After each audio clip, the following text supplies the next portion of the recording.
tampon nedir? Tampon deyince aklınıza ne geliyor? Arabanın arka tarafında aşağıda yani egzozun üstünde bulunan şey. Farklı anlamı da var ama neyse. Peki tampona önem verir misiniz arkadaşlar? Tabii ki. Biz hiçbir şekilde vermiyoruz. Ben insanda çok veriyorum. İnsanlarda evet tabii ki. Efendim tampon nedir? Tampon. Şimdi tampon deyince ilk akla gelen arabanın arka kısmı tampon kısım denir. Bir de tampon deyince bir yeri kesmek, yani bir yerden kesinti yapmak. Tampon nedir?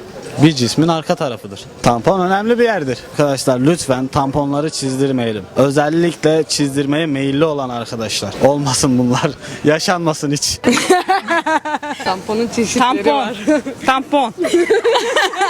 Biliyorum ama söyleyemiyorum. Tampon. Yani bayanın kullandığı özel bir şey. Yüzme havuzunda kullanılır. Tampon deyince aklınıza ne geliyor? Araba tamponu. Yani başka ne gelebilir? Yani şimdi tamponun ne olduğu ona bağlı abi. Şimdi bir araba tamponu var, bir de başka bir tampon var. Yani böyle dolgun olmalı. Yani şey olmalı abi, şimdi anlatılmaz yaşanır o. Şöyle olur o. Beyefendi tampon nedir? Dur bakalım. Vallahi tampon bölge gelir aklıma. Tampon deyince aklına ne geliyor abi? Tampon deyince Suriye'den Türkiye arasındaki bir tampon bölge var, orası geliyor.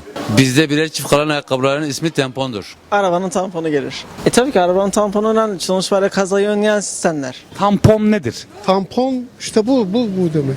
Bir şeyi bir şeyden korumak için tampon bölge derler. Arabanın tamponu derler. Bir çarpıştığı bir yerde onu zarar görmesin diye sanırım. Abi araba tamponu ön tarafı korur arabadaki. Abi arabalar için önemlidir ya. İnsanlar için bilmiyorum da insanlar için de önemlidir. Çünkü şeyi koruyor hiç olmazsa, seni koruyor. Şahsiyi koruyor abi, en önemlisi o zaten. Koruyor bir kere ve güzel de görünüyor koruduğu zaman. Biliyordum ama pek bir fikrim yok şu an. Tampon bir şeye denir, böyle bir yere koyduğun zaman tampon demek o. Tampon nedir? Kadınların kullandığı bir hijyen ürünü olarak diyebiliyorum. Yani tampon sesli bir kelime. Arabanın tamponu da olabilir. Buruna yapılan tampon da olabilir. Tamponlarınıza sahip çıkın arkadaşlar. Boş verin, kullanmayın. Tampon nedir abi? Tampon yani burun tamponun tamponudur. Ya bir insanı özgür bırakmıyorlar bu ülkede. Bir avuçtasın. Toprak, eğer Türksen toprak altına, cuma doğdun toprak altına. Bir mucizeye inanılmıyor sanırım. Kabul edilmiyor mu? Yorulmak değil bu Türkiye'de. Bir şeyleri kamuflaj ediyorlar da. Biz sizi fazla yormayalım. Teşekkür ediyoruz abi. Tampon tekerin içindeki şişirilen bir şey işte. Yok ya, pek aram yok tamponlarla. Tampon hani bir şeye tıkanan şeydir.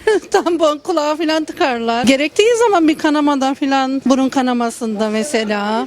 Tampon bir işe engel olmak tampon. Bence tampon bir araç tamponu olabilir mesela. Tampon hani tampon geçme anlamına gelir, yani o kesme anlamına gelir. Vallahi tamponu sadece işte bu kan aktığında böyle tampon yapılır, onu biliyorum. Tampon bölge olduğunu biliyorum, ben de devlet memuruyum. Bilmiyorum, ben okuma yazmam yok. Ne bileyim ben vallahi. Bilmiyorum. Okula gitmeye gidiyorum hiç. Okula gitmeye gidiyorum. Tampon benim aklıma gelen araba tamponu olur. Bir kaza esnasında, araba kazasında kanamalı hastalara tampon yapılır. Tampon güvenli bölge gibi bir şey. Bu mal için olabilir, eşya için olabilir, insan için olabilir. Yani bir nevi sığınak gibi. Sarı mikrofon. Türkiye'nin en çok izlenen mikrofonu.